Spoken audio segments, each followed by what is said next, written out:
안녕하세요. 돈의 흐름을 읽고 부의 본질을 꿰뚫어보는 여러분의 금융 멘토, 슈카월드 스타일의 경제 크리에이터입니다.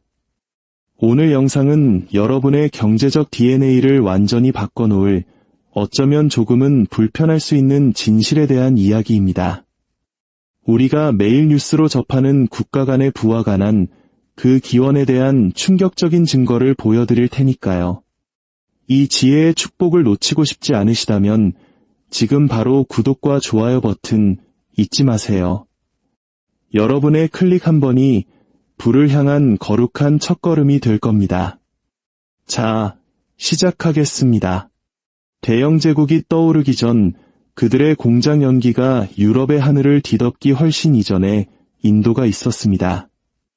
너무나 부유하고 기술이 뛰어나고 전 세계와 깊숙이 연결되어 있던 땅. 인도는 우리에게 무역을 가르쳐준 수준이 아니라 말 그대로 세계 경제의 엔진이었습니다. 지금으로부터 약 300년 전, 1700년, 세계 부에서 인도가 차지하는 비중은 무려 27%였습니다. 상상이 되시나요? 유럽 전체를 합친 것보다 더 큰 경제력이었습니다. 이건 우연이 아니었어요. 압도적인 실력이었죠. 전 세계를 입힌 직물, 세상을 무장시킨 강철, 제국을 실어 나른 배, 그리고 단순히 금고에 쌓아둔 금이 아니라 예술과 건축, 지성으로 빛나던 황금까지. 하지만 250년 후 인도가 독립을 되찾았을 때 그 위대했던 땅은 세계 부의 3% 미만을 차지하게 됩니다. 산업은 산산조각 났고 국민은 빈곤에 허덕였으며 그 많던 부는 바다 건너로 모두 빨려나간 후였죠. 도대체 무슨 일이 있었던 걸까요? 어떻게 세계에서 가장 부유했던 문명이 제국의 가장 큰 채권자, 아니 현금인출기가 되어버렸을까요? 그리고 어떻게 인도는 자신도 모르는 사이에 영국의 부를 건설하게 되었을까요? 자, 식민지 이전의 인도로 돌아가 봅시다. 인도는 그냥 부자 나라가 아니었습니다. 체계가 잡힌, 즉 시스템이 있는 나라였어요. 각 지역의 산업은 고립된 기술이 아니라 거대한 네트워크였습니다. 구자라트에서 벵골에 이르기까지 상인, 직공, 조선업자들이 마치 하나의 오케스트라처럼 움직이며 최고급 상품들을 수출했습니다. 그 품질이 너무 뛰어나서 인도산 제품 자체가 화폐로 통용될 정도였죠. 그 중에서도 왕관의 보석은 바로 직물 산업이었습니다. 18세기 중반, 인도는 전 세계 직물 시장의 25%를 장악했습니다. 벵골의 모슬리는 공기로 짜노디라 불릴 정도로 가볍고 섬세했고, 구자라트의 면직물과 안드라의 나염은 아라비아에서 암스테르담까지 모든 항구가 탐내는 물건이었습니다. 이건 원시적인 장인들이 아니었어요. 수백 년 전부터 이미 글로벌 공급망이라는 개념을 실현하고 있던 글로벌 기업가들이었습니다. 직물뿐만이 아니었죠. 인도의 조선 기술은 세계 최고 수준이었습니다. 다카, 수라트, 마술리파트남 같은 항구의 조선소에서는 한 번에 500톤의 화물을 실어 나를 수 있는 상선들이 쏟아져 나왔습니다. 벵골 상선단만 해도 거의 5,000척의 배를 보유하고 있었죠. 우아하고 튼튼하고 경쟁자가 없었습니다. 당시 영국 관찰자들도 인도 선박이 자신들의 배보다 2배는 더 오래 버틴다고 인정할 정도였으니까요. 그리고 강철, 세필드나 맨체스터가 있기 훨씬 전부터 인도의 대장장이들은 도가니강, 즉 우츠강을 수출하고 있었습니다. 바로 제국들을 무장시켰던 전설적인 다마스쿠스 검의 재료죠. 모든 검, 모든 칼날은 명예처럼 단단하고 유리처럼 아름다운 예술품이었습니다. 인도는 개발되기를 기다리는 미개한 식민지가 아니었습니다. 이미 전 세계가 의존하고 있던 문명이었습니다. 그리고 18세기 동인도 회사가 등장합니다. 단순히 무역만 하는 회사가 아니라 정복을 하는 기업이었죠. 영국이 처음 인도에 도착했을 때 그들이 발견한 것은 개발도상국이 아니었습니다. 강력한 경쟁자였죠. 그리고 그들은 결심했습니다. 이 경쟁자는 죽여야 한다고. 첫째, 그들은 인도의 수출 시장을 파괴했습니다. 무력, 뇌물, 그리고 법률을 동원해 인도 상품의 독점 구매자가 자신들이라고 선언했죠. 인도 직공들은 더 이상 페르시아, 아라비아, 유럽의 물건을 팔 수 없었습니다. 오직 동인도 회사가 정해준 가격에 회사에만 팔아야 했습니다. 이건 대기업이 중소기업 기술 뺏고 납품 단가 후려치는 수준이 아니라 그냥 국가 단위의 적대적 M&A를 벌인 겁니다. 둘째, 그들은 화폐의 흐름을 바꿔버렸습니다. 말 그대로요. 영국은 인도 상품을 살 때 더 이상 은이나 금으로 대금을 지불하지 않았습니다. 대신 인도인들에게서 거둔 세금으로 인도 물건을 샀습니다. 인도가 자기 돈으로 자기 물건을 사서 영국에 바치는 스스로 강도질 당하는 비용을 대는 기막힌 구조가 만들어진 겁니다. 경제는 질식하기 시작했습니다. 가격은 폭락했고 한때 부유하게 살던 장인들은 빚과 굶주림 속으로 내몰렸습니다. 하지만 그것으로도 충분하지 않자 영국 제조업자들은 더한 것을 요구했습니다. 그들은 인도 직물의 품질을 따라잡을 수 없었기 때문에 경쟁하지 않았습니다. 그냥 파괴해버렸죠. 동인도 회사 군인들은 배틀을 부수고 다녔습니다. 직공들은 2번 다시 실을 잡지 못하도록 엄지손가락이 잘리는 끔찍한 일을 당했습니다. 그리고 누구도 이 무역을 재건할 수 없도록 런던은 영국으로 들어오는 인도산 옷감의 80%의 관세를 부과했습니다. 완벽한 함정이었죠. 인도는 해외에 팔 수도 자국 시장에서 경쟁할 수도 없게 되었습니다. 한때 완제품 수출의 자부심이었던 나라는 이제 영국 공장의 값싼 원면을 대주는 원자재 공급기지로 전락했습니다. 그리고 영국 공장들은 그 원면으로 만든 옷을 10배의 가격으로 인도에 되팔았죠. 당시 한 영국 관리는 이를 노골적으로 인정했습니다. 우리는 인도를 영국 상품의 배출구로 삼기 위해 정복했다. 나는 우리가 인도인들을 위해 인도를 통치한다고 말할 만큼 위선자가 아니다. 이것이 바로 전환점이었습니다. 인도는 더 이상 파트너가 아니었습니다. 영국을 부자로 만들기 위해 설계된 거대한 기계였죠. 영국에게 인도는 기적이었습니다. 자신의 식민지와 비용을 스스로 지불하는 식민지였으니까요.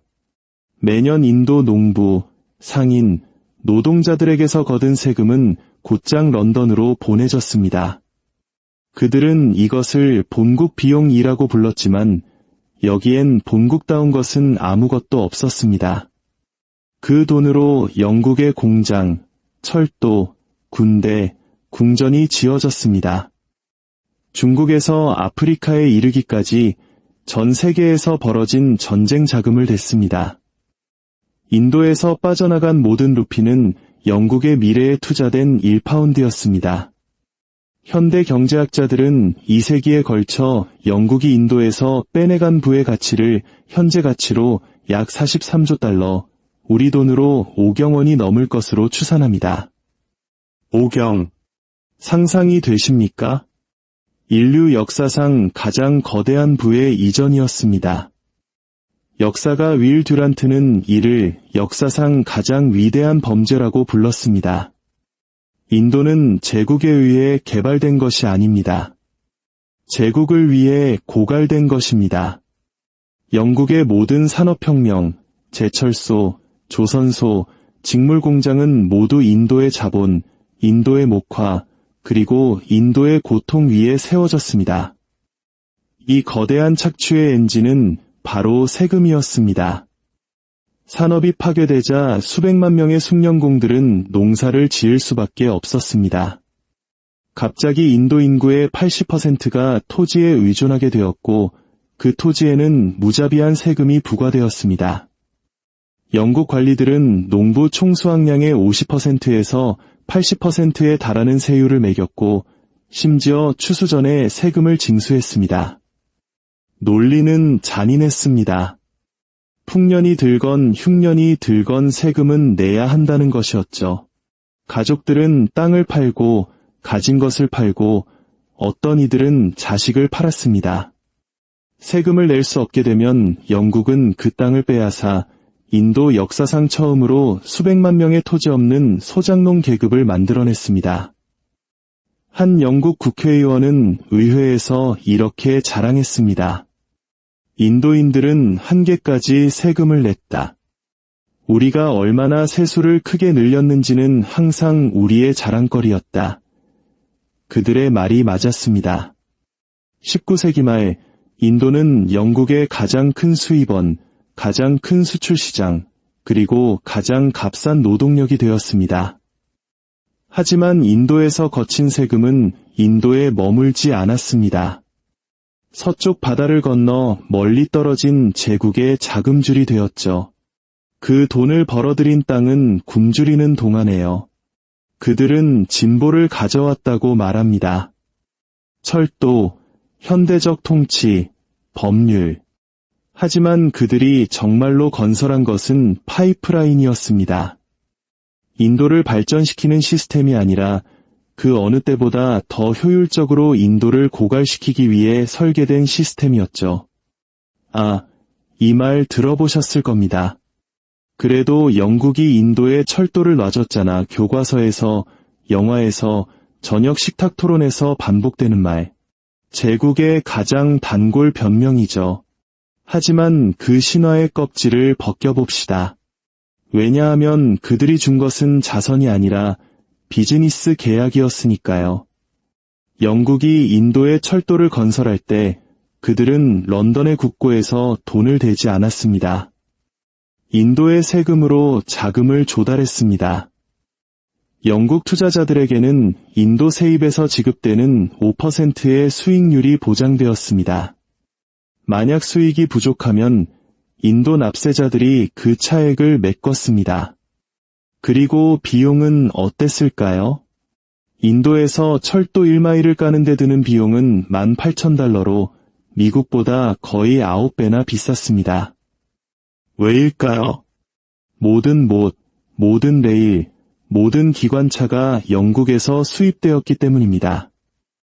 영국은 인도가 절대 자체적으로 철도를 만들 수 없도록 막았습니다. 인도 기술자와 제조업자들은 철도 장비 생산이 금지되었습니다. 무조건 영국산을 사야 했죠. 결국 철도라는 선물의 진실은 청구서였습니다.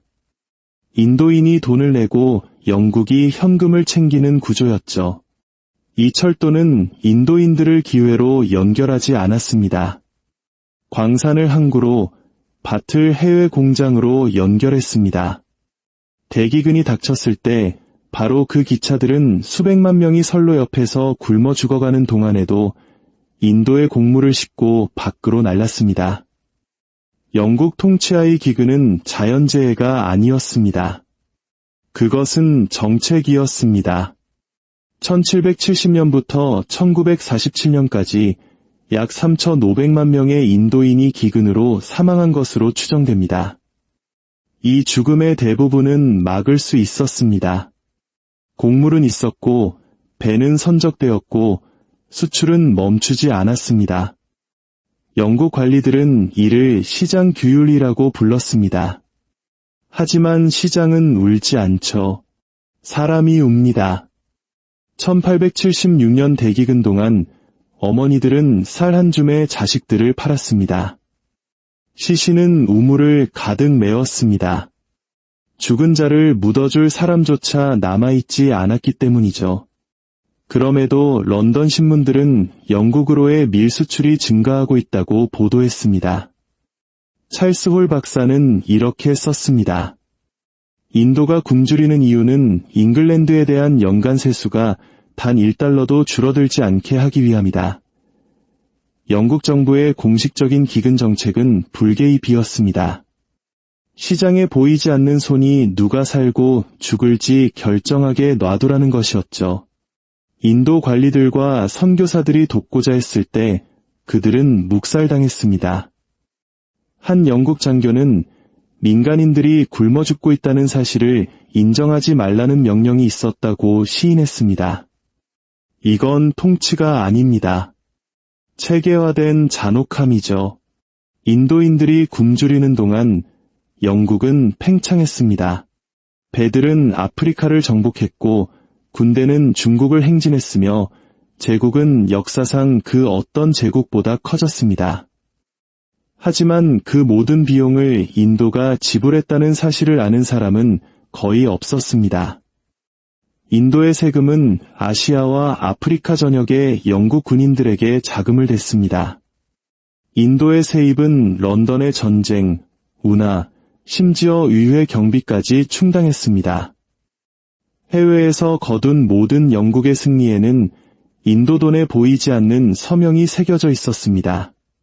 당시 영국 총리였던 솔즈베리 후작은 이 착취에 대해 질문을 받았을 때 부인하지 않았습니다. 그는 말했죠. 인도는 피를 흘려야 할 곳이다. 피가 몰린 곳에 수술용 칼을 대야 한다. 그들은 착취를 숨기지 않았습니다. 오히려 완성시켰죠. 인도는 단지 제국의 보석이 아니었습니다. 제국의 엔진이었습니다. 경제적으로, 군사적으로, 산업적으로 영국의 부상을 이끌었습니다. 그리고 제국이 정점에 달했을 때 인도는 텅 비어버렸습니다. 다른 누군가의 영광을 위해 뼈까지 발라먹힌 경제의 잔해만 남았죠. 자, 한 걸음 물러서서 거짓말을 하지 않는 수학, 데이터를 봅시다. 1700년 인도는 세계 GDP의 27%를 차지했습니다. 1947년 3% 미만으로 떨어졌습니다. 같은 기간 영국의 비중은 극적으로 상승했습니다. 하나의 곡선은 오르고 다른 하나는 떨어지는 시간을 가로질러 완벽하게 대칭을 이루는 두 개의 그래프. 이건 우연이 아닙니다. 원인과 결과입니다. 인도의 손실이 곧 영국의 이익이었습니다. 런던에서 진수된 모든 배, 맨체스터의 문을 연 모든 공장, 시티에 세워진 모든 은행은 직간접적으로 인도의 부로 자금을 조달했습니다. 이건 국뽕이 아닙니다. 데이터고 증거입니다. 1947년 영국은 떠났습니다. 하지만 그들은 처음 발견했던 모습 그대로 인도를 남겨두지 않았습니다. 산업을 빼앗기고 자본을 고갈당하고 자신들을 착취하기 위해 설계된 바로 그 시스템에 의존하게 된 나라를 남겼습니다. 한때 장인들로 가득했던 땅은 이제 소작농들로 가득 찼습니다. 완제품을 수출하던 사회는 이제 원자재를 수출합니다. 한때 세계적이었던 경제는 이제 생존을 위해 헐떡이고 있습니다. 이것은 잘못된 경영이나 운명의 결과가 아니었습니다. 설계의 결과였습니다. 한 국가의 발전은 오직 다른 국가의 파멸에서만 올 수 있다는 원칙 위에 세워진 시스템의 결과였죠. 영국에게 인도는 문명화해야 할 식민지가 아니었습니다. 현금 흐름을 위한 식민지, 그 이상도 이하도 아니었습니다. 70년 이상이 지난 지금도 그 시스템의 메아리는 남아있습니다. 불평등, 부채, 저개발, 이것들은 현대 정치의 우연이 아닙니다. 역사의 지문입니다. 수세기에 걸친 경제력을 해체하면 하룻밤 사이에 재건되지 않습니다. 한 문명의 불을 고갈시키면 그것을 다시 채우는 데는 여러 세대가 걸립니다. 하지만 그럼에도 불구하고 인도는 버텨내고 있습니다. 모든 역경을 딛고 재건하고 다시 일어서고 그리고 기억합니다. 그리고 그 기억 속에는 제국보다 훨씬 더 위대한 것, 바로 이해가 있습니다. 역사는 단순히 누가 누구를 지배했는가에 대한 이야기가 아니라 누가 그 비용을 지불했는가에 대한 이야기라는 이해 말입니다. 영국의 제국은 자국 광산에서 나온 금이나 자국 땅에서 나온 발명품으로 세워지지 않았습니다. 그것은 인도의 경제를 돌 하나하나, 루피 하나하나 깎아내어 만든 토대 위에 세워졌습니다. 영국의 산업혁명은 인도의 목화와 세금으로 돌아갔습니다. 런던의 철도와 항구는 인도의 세입으로 지불되었습니다. 영국 해군은 인도의 노동력과 물자로 인력을 채우고 보급받고 자금을 조달했습니다. 심지어 영국의 박물관, 은행, 미술관을 채운 부조차도 제국의 식민지 착취 시스템이라는 동일한 혈관을 통해 흘러 들어왔습니다. 그러니 누군가 영국이 현대 인도를 건설했다고 말한다면 진실을 기억하십시오. 인도가 현대 영국을 건설했습니다. 지난 2세기 동안 대영 제국은 간단한 방정식 위에서 번성했습니다. 인도의 가난이 곧 영국의 번영이라는 방정식. 숫자가 그 이야기를 말해주고 증거는 명백하며 그 증명은 역사 그 자체에 쓰여 있습니다. 인도가 영국의 부를 만들었고 이제 마침내 세상이 그 사실을 알아가고 있습니다.